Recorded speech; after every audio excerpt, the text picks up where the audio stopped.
According to a recent report, Americans are spending more money than ever on problems related to back pain.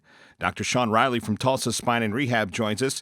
This is right in line with what you've seen recently, isn't it, Dr. Riley? Yeah, Scott. So a couple of weeks ago, I read an article in a magazine, and it discussed the rising cost of healthcare.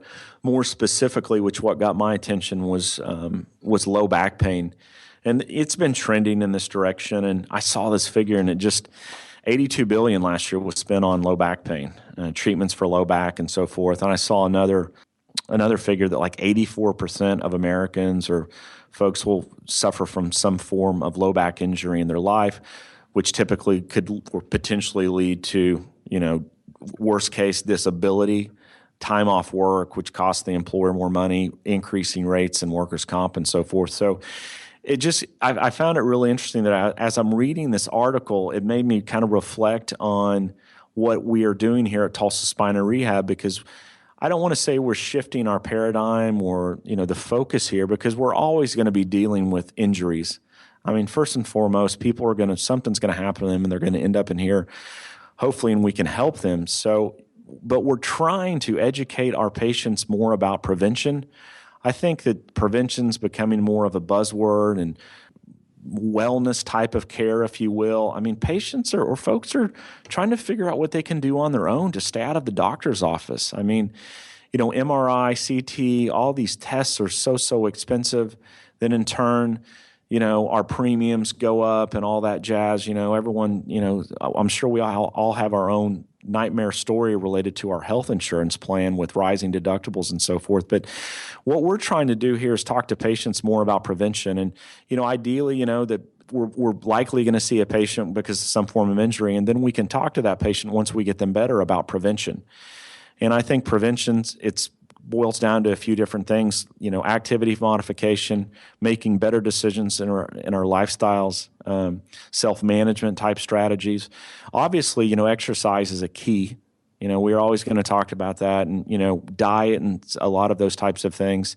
But with our clinic here, having a naturopath and a fitness instructor and yoga, acupuncturists, those are more along the lines with prevention or wellness. If we can allow a patient to maintain an optimal, sense of self and health, then, it's hopefully going to keep them out of my office, keep them, in worst case, a surgeon's office. There's obviously a couple different forms or routes that patients can go with low back pain. There's a very, the invasive surgical route. There's a pharmacological route where you're taking pain medications or muscle relaxants.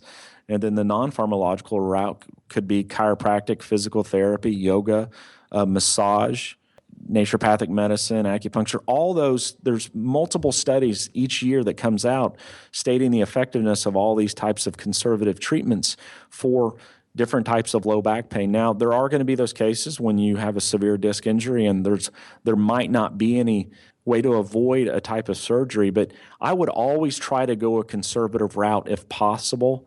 And focus on, even when you're not injured, pay attention to what's going on. I talk about, just the kind of our society with the way we sit and so forth that can set us up for failure and lead to injuries and those types of things.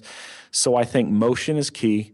I think you got to keep moving, do something, pay attention to your diet. And even if you're not hurting or in pain, it's okay to go get checked out by someone.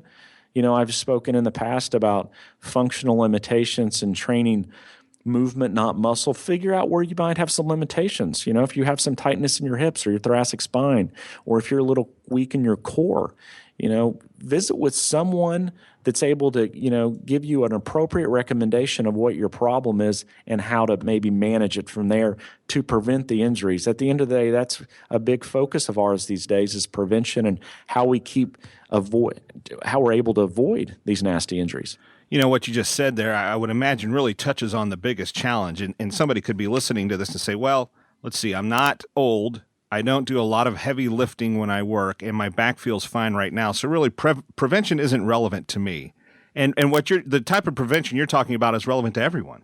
Absolutely. I always discuss with my patients that, sadly, with lack of activity, age, maybe our lifestyle or what we do for a living, our margin for error starts to shrink. Okay. And what I mean by that is, you're able to get away with a lot today. You can maybe reach down to pick something up off the floor and maybe not use the best mechanics or the best posture, and you're going to be okay. But pretty soon that window's going to close, and you're just going to go to put your shoes and socks on, and you're going to have low back pain. And it's more of a function of what you haven't done and all the things that you've done that have led up to that, i.e. your lifestyle, your posture and the way you sit, associated with lack of, flexibility, no stretching, no exercise, those types of things. Then you have an issue. So prevention's actually easier than you would think, Scott. It just takes maybe visiting with someone, getting a good plan, and then from there, spending just a couple minutes a day working on some of these conservative measures to keep you out of the doctor's office. The key to avoiding the pain and high cost of back pain is prevention. Check in with the team at Tulsa Spine and Rehab for a program that suits your specific needs. 918-743-3737.